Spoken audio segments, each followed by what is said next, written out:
오늘도 변함없이 은혜로 아침의 문을 열어주신 하나님 아버지, 이 어두운 새벽 저희의 발걸음을 주님의 거룩한 보좌 앞으로 인도하여 주시니 감사드립니다. 지난밤 동안 주님의 날개 아래 우리를 평안히 지켜주시고 새날 새 아침을 맞아 하나님을 먼저 바라볼 수 있게 하시니 참으로 감사드립니다. 주님, 지친 영혼에게 새 힘을 주시는 하나님 아버지, 아침마다 주의 인자하심이 새롭고 주의 성실하심이 크심을 고백하는 날이 될 수 있도록 하여 주옵소서. 오늘 이 시간 아침을 열어주셔서 우리를 맞아주시는 하나님의 따뜻한 품에 안기길 원합니다. 세상의 근심과 염려를 내려놓고 오직 주님께만 집중하여 거룩한 첫 시간을 보내는 이 시간이 될 수 있도록 하여 주옵소서. 은혜의 주님, 오늘은 우리 중고등부 학생들이 은혜로이 수련회를 마치고 돌아오는 날입니다. 그동안 학생들과 교사들이 흘린 기도와 눈물, 말씀 가운데 경험한 은혜의 순간들을 기억하게 하여 주옵소서. 돌아오는 길을 주님의 진정한 손길로 보호하여 주셔서 단 한 사람도 사고 없이 안전하게 또 건강하게 사랑하는 가족의 품으로 돌아오게 하여 주옵소서. 또한 수련의 기간 동안 받았던 뜨거운 은혜와 감격을 간직하게 하여 주옵소서. 가슴 깊이 새겨진 주의 말씀과 성령의 감동을 그대로 간직한 채 돌아오게 하시고 이제는 그들의 학교와 가정, 친구 관계 속에서 말씀대로 살아가는 능력을 더하여 주옵소서. 세상의 유혹 앞에서도 담대히 믿음을 지켜나가는 거룩한 세대로 바로 서게 하여 주옵소서. 사랑하는 주님, 연일 이어지는 폭염과 무더위 속에 성도가 지치지 않도록 힘을 더하여 주옵소서. 특별히 이 따가운 때한볕 아래 그리고 열기 가득한 일터 아래 가족과 이웃을 위해 땀 흘려 일하는 성도들과 이웃을 위해 기도합니다. 주님, 그들의 건강과 안전, 생명을 지켜 주옵소서. 이 무더위가 몸에 해를 가하지 않게 지켜주시고 주님께서 시원한 그늘과 생수가 되어 주시길 원합니다. 우리가 하는 수고와 땀방울이 열매 맺어 삶의 모든 필요가 채워지는 복 또한 누리게 하여 주옵소서. 또한 무더위를 피해 피서길에 오른 이들과 휴식을 취하는 이들을 위해서도 기도합니다. 오가는 모든 여정 가운데 안전으로 지켜주시고 단순한 쉼을 넘어 주님이 예비하신 시간 안에서 참된 안식과 회복을 누리는 시간이 되게 하여 주옵소서. 육신의 휴식뿐만 아니라 영혼까지도 새로워져 다시 각자의 자리로 돌아올 때 기쁨과 힘이 넘치게 하여 주옵소서. 세계 열방을 품으시는 하나님 아버지, 이 시간에도 낯선 땅 고되고 악조건 속에서도 오직 복음을 전하기 위해 구슬땀 흘리고 있는 선교사님들과 그 가정을 위해 기도합니다. 언어와 문화의 장벽, 척박한 환경 속에서도 낙심하지 않게 하시고 성령의 능력으로 날마다 강건케 하여 주옵소서. 그들이 흘리는 땀방울과 눈물의 기도를 통하여 거룩한 열매들이 맺어지게 하시고 그 땅에 하나님의 나라가 세워지게 하여 주옵소서. 은혜의 주님, 이 시간 선포되는 말씀을 듣기 원합니다. 주님의 말씀이 들려올 때 우리 마음밭이 좋은 밭이 되게 하사 말씀이 뿌리 내리고 30배, 60배, 100배의 열매를 맺는 우리가 되게 하여 주옵소서. 말씀을 귀로만 듣는 것에 그치지 않고 마음에 깊이 간직하게 하시며 오늘 하루를 살아가는 동안 말씀이 내 발의 등이요 길의 빛이 되게 하여 주옵소서. 우리를 사랑하시는 우리 주 예수 그리스도의 이름으로 기도드립니다. 아멘.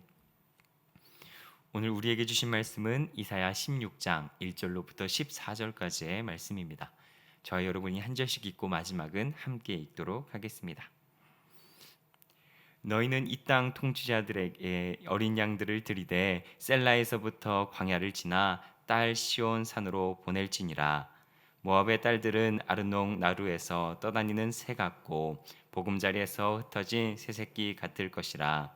너는 방도를 베풀며 공의로 판결하며 대낮의 밤같이 그늘을 지으며 쫓겨난 자들을 숨기며 도망한 자들을 발각되게 하지 말며 나의 쫓겨난 자들이 너와 함께 있게 하되 너 모압은 멸절하는 자 앞에서 그들에게 피할 곳이 되라.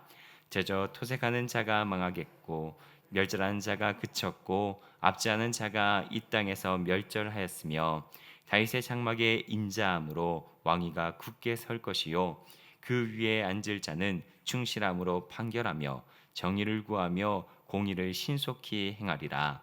우리가 모압의 교만을 들었나니 심히 교만하도다. 그가 거만하며 교만하며 분노함도 들었거니와 그의 자랑이 헛되도다. 그러므로 모압이 모압을 위하여 통곡하되 다 통곡하며 기라레스의 건포도 떡을 위하여 그들이 슬퍼하며 심히 근심하리니 이는 헤스본의 밭과 십바의 포도나무가 말랐음이라. 전에는 그 가지가 야셀에 미쳐 광야에 이르고 그 싹이 자라서 바다를 건너더니 이제 열국의 주권자들이 그 좋은 가지를 꺾었도다. 그러므로 내가 야셀의 울음처럼 십바의 포도나무를 위하여 울리라.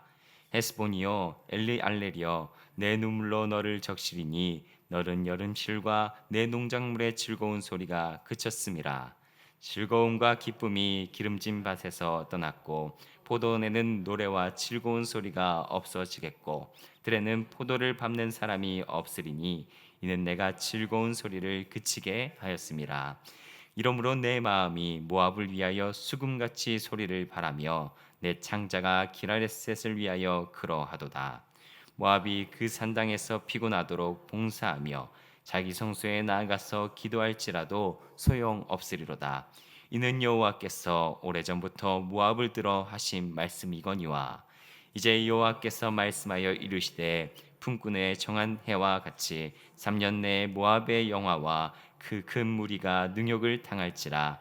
그 남은 수가 심히 적어 보잘것이 없이 되리라 하시도다.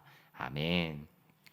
사랑하는 성도 여러분, 오늘 이 새벽 우리는 이사야 16장 전체의 말씀을 통하여 온 우주와 역사를 다스리시는 하나님, 그리고 그분 앞에 인간이 취해야 할 참된 겸손과 은혜가 무엇인지를 함께 묵상하고자 합니다. 오늘 본문에 등장하는 모압은 성경에서 하나님을 떠난 사람, 이 사람의 대표적인 사람들입니다. 자기의 힘과 풍요를 의지하는 인간의 교만, 이것을 보여주는 대표적인 사람들이죠.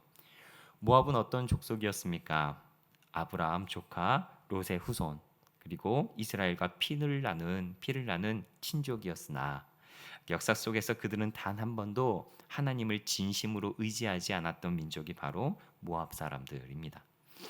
그들은 유다 동편의 비옥한 토지, 천연의 안반, 요새, 그리고 넉넉한 포도원과 소산물들, 이것을 받았음을 자랑했습니다. 우리는 하나님 없이도 우리는 얼마든지 안전하고 풍요롭다, 이렇게 이야기했던 민족이 바로 모압이라는 족속이었습니다. 그런데 오늘 이사야 16장, 이 16장은요, 그 안락하고 견고해 보이던 그 모압이 한순간에 멸망당할 것이라는 것을 보여줍니다. 극적인 날을 예언하고 있는데 그들이 의지하던 모든 것, 세상의 버팀목이 한순간 안개처럼 사라져버릴 것을 이야기하고 있습니다. 성도 여러분, 인생을 살다 보면 우리가 평생토록 구축해 놓은 자랑의 울타리들이 없어질 때가 있습니다. 내가 믿었던 물질, 나의 경험, 나의 인간적 뒷배가 한순간에 허물어지는 그 경험을 하게 되기도 합니다. 성경은 그때요, 바로 이 순간이 재앙의 때, 이것이 아니라 비로소 우리의 눈이 은혜의 하나님을 보는 기회라고 말하고 있습니다. 오늘 말씀을 통해 내 안에 모압과 같은 교만을 내려놓고 오직 주의 십자가 그늘 아래 피하는 복된 성도들 모두가 되시기를 간절히 소망합니다. 헛된 버팀목이 무너질 때 비로소 드러나는 하나님의 손길이 있습니다. 본문 1절은 이사야 선지자를 통해서 패망하여 광야로 쫓겨나가는 모압을 향해 놀라운 제안을 하는 것을 보게 됩니다. 1절의 말씀을 함께 보도록 하겠습니다. 너희는 이 땅 통치자에게 어린 양들을 들이되 셀라에서부터 광야를 지나 딸 시온산으로 보낼지니라. 지금 모압 사람들은 침략자의 칼날을 피해서 정처 없이 떠돌고 있습니다. 그런데 하나님은 그들을 향해 뭐라고 이야기하냐면 광야, 셀라, 암병 요새입니다. 셀라에서부터 광야를 지나 시온산으로 은혜의 보좌가 있는 곳으로 어린 양을 보내라라고 말하고 있습니다. 이것은 무슨 의미일까요? 이것은 단순히 조공을 바치라, 강대국에게 조공을 바치라라는 정치적 항복의 선언이 아닙니다. 그들이 믿고 의지했던 셀라, 바위 요새에서 나와 광야를 지나 그 교만과 우상을 버리고 다윗의 왕권, 하나님이 다스리시는 은혜의 보좌, 그곳으로 돌이켜 복종하라라는 복종의 메시지입니다.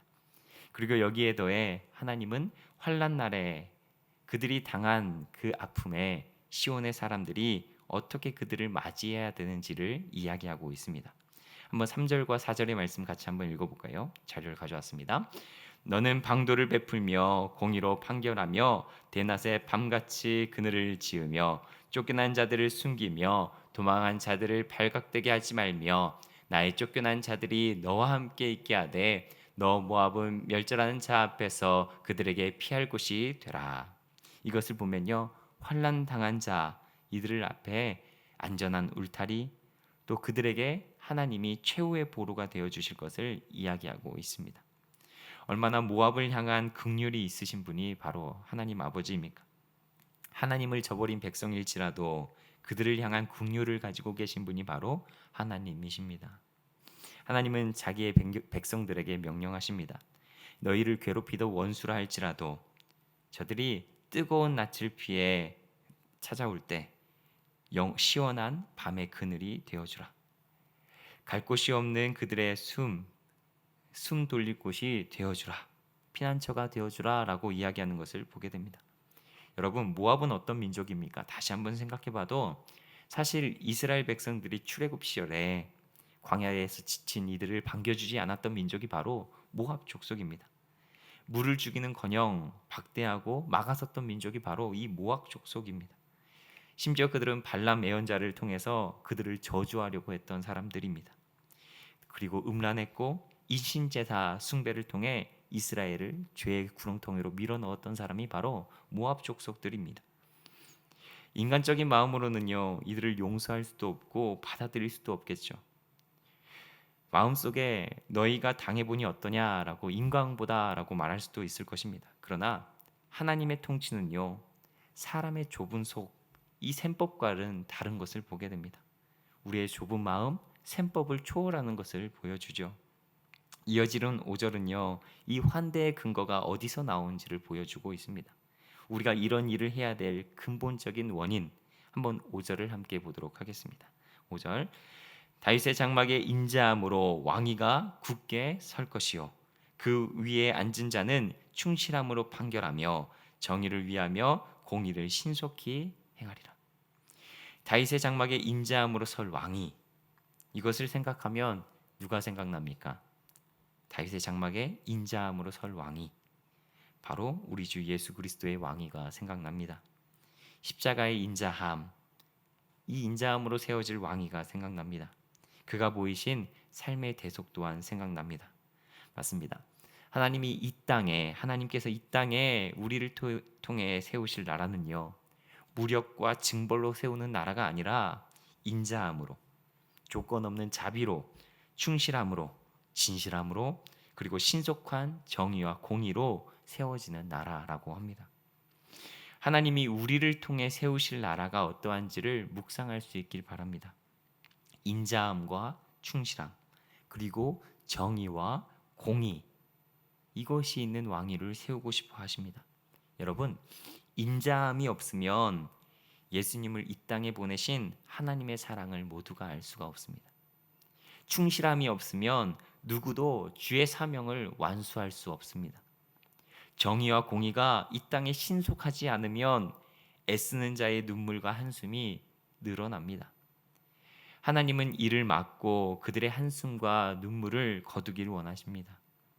우리가 먼저 이 인자함과 충실함, 정의와 공의로 산 사람들이었음을 잊지 않길 소망합니다. 한때 하나님 나라의 외인이었고 죄로 인해 죽을 수밖에 없는 모압과 같은 사람이 바로 나였음을 기억하길 소망합니다. 예수 그리스도가 나를 주품에 인도하셨고 완벽한 그늘이 되어 주셨기에 내가 산 사람들이라는 것을 기억할 수 있는 사람들 되길 소망합니다. 나에게 상처를 준 원수라 할지라도 넉넉하게 품어줄 수 있는 그늘이 되길 소망합니다. 그러나 오늘 본문을 보면요, 너무나 안타까운 것은 모압이요, 이렇게 하나님께서 친밀한 손을 내어주셨음에도 불구하고, 구원의 손을 내밀어 주셨음에도 불구하고 본문 6절은 이 구원의 손길을 거절했다라고 말합니다. 그 이유를 분명하게 지적하는데요. 6절의 말씀 같이 한번 읽어보겠습니다. 우리가 모압의 교만을 들었나니 심히 교만하도다. 그가 거만하며 교만하며 분노함도 들었거니와 그의 자랑이 헛되도다. 이 말씀을 보면 이 말씀이 생각납니다. 교만은 패망의 성봉이요 거만한 마음은 넘어짐의 앞잡이이니라. 이 말이 맞나 봅니다. 잠언의 말씀이었죠. 모압을 망가뜨린 결정적인 죄는 바로 심히 부풀어 오른 교만이라고 소개합니다.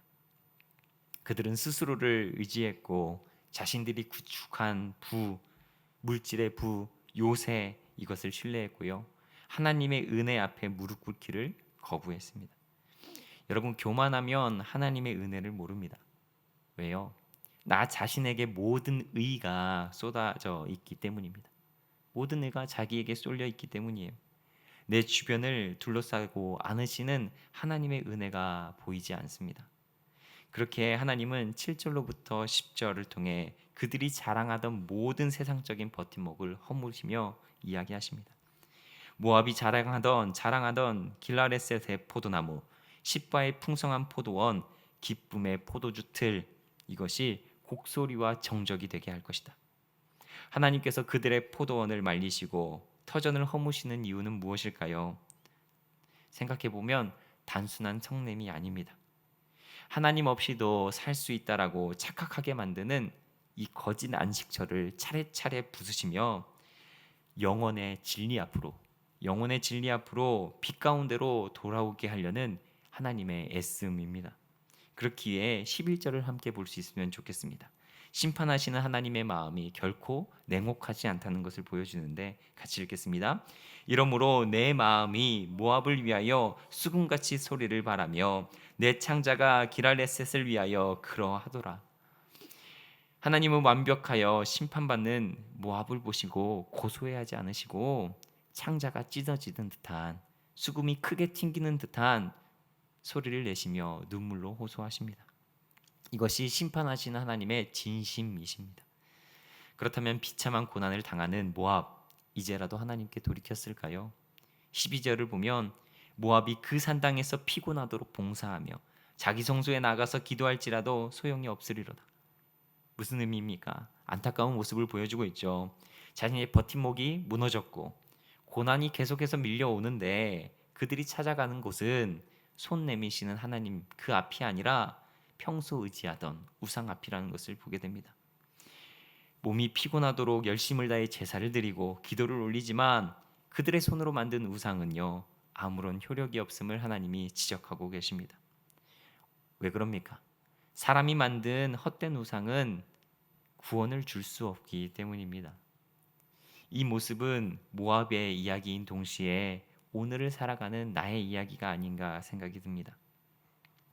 때로는 내 삶에 뜻하지 않는 실패나 오해, 거센 고난의 바람, 이것이 불어올 때가 있습니다. 고난, 시련이 올 때 여전히 세상의 산당들이다 여겨지는 것들을 의지할 때가 많죠. 돈, 인간적인 수단, 내가 가지고 있는 뒷배들, 보여지는 것들.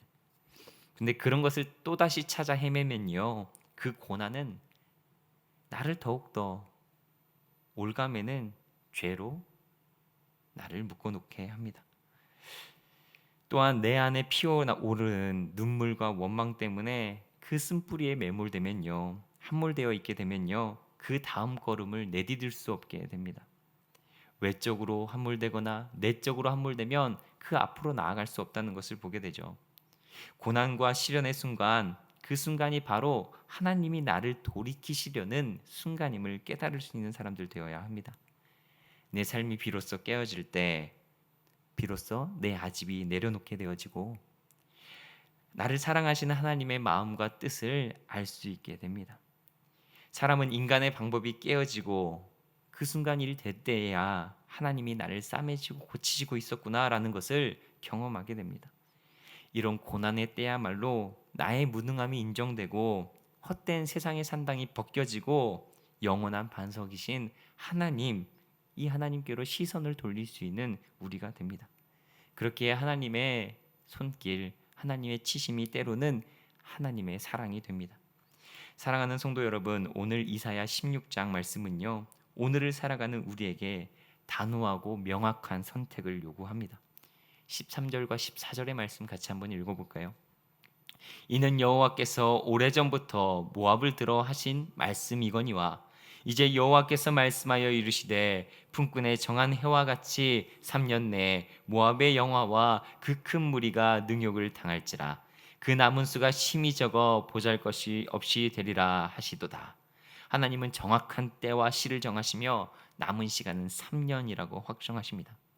때가 되면 모든 모압의 영광과 자랑이 반드시 허물어질 것을 말씀하십니다. 이 말씀은 우리에게 동일한 말씀이 됩니다. 스스로를 부풀리며 세상의 포도원과 산당을 의지하며 살아갔던 우리에게 비참하게 허물어지는 모압의 모습을 보여주시며 너희도 이 길을 걸을 것이냐? 아니면 우리의 악함과 약함을 인정하고 오직 다윗의 장막 인자함과 충실함이 있는 곳, 그분이 베풀어 주신 정의와 공의가 있는 곳, 그 길을 선택할 것이냐라는 것을 우리에게 묻고 있습니다. 오늘 이 아침 우리가 참된 하나님의 백성으로 살아가기 위해 마음 깊이 새겨야 할 두 가지 결단이 있기를 소망합니다. 첫 번째, 내 안에 숨겨진 모압의 교만, 이것을 주 앞에 깨트릴 수 있는 사람들 되길 소망합니다.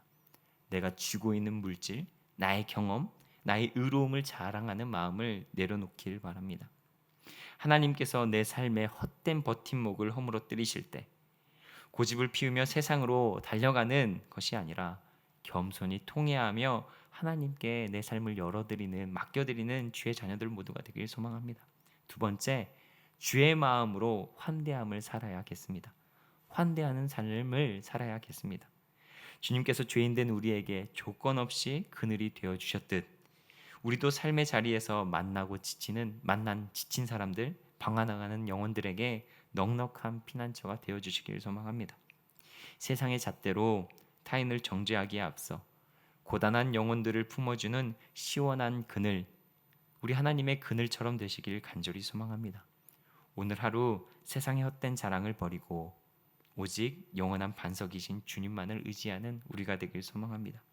그리고 여러분의 삶의 터전에서 만나는 수많은 지친 영혼들을 품는 시원한 그늘을 내어주는 거룩한 환대가 있는 날, 예수의 날 되길 간절히 소망합니다.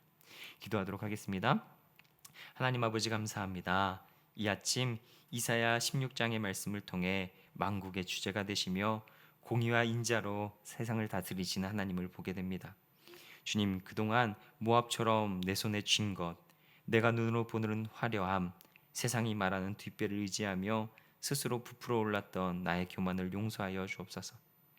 내 삶의 헛된 버팀목들이 무너질 때 원망하고 낙심하기보다 나의 연약함을 겸손히 직시하며 영원한 반석이신 하나님께 돌이키는 지혜 또한 허락하여 주옵소서. 다윗의 장막에 온전한 공의와 인자로 임하신 예수 그리스도 생각할 수 있도록 도와주셔서 구원의 은혜를 입은 자답게 세상에 피곤하고 지친 이웃들에게 넉넉한 품을 내어주는 환대의 삶을 살 수 있도록 도와주옵소서. 오늘 하루도 우리의 고집을 꺾고 하나님께 온전히 우리 삶을 열어드리길 원합니다. 눈물 골짜기를 지날 때 싸매시고 회복시키시는 주님의 손길을 경험할 수 있는 나와 주변이 될 수 있도록 하여 주옵소서.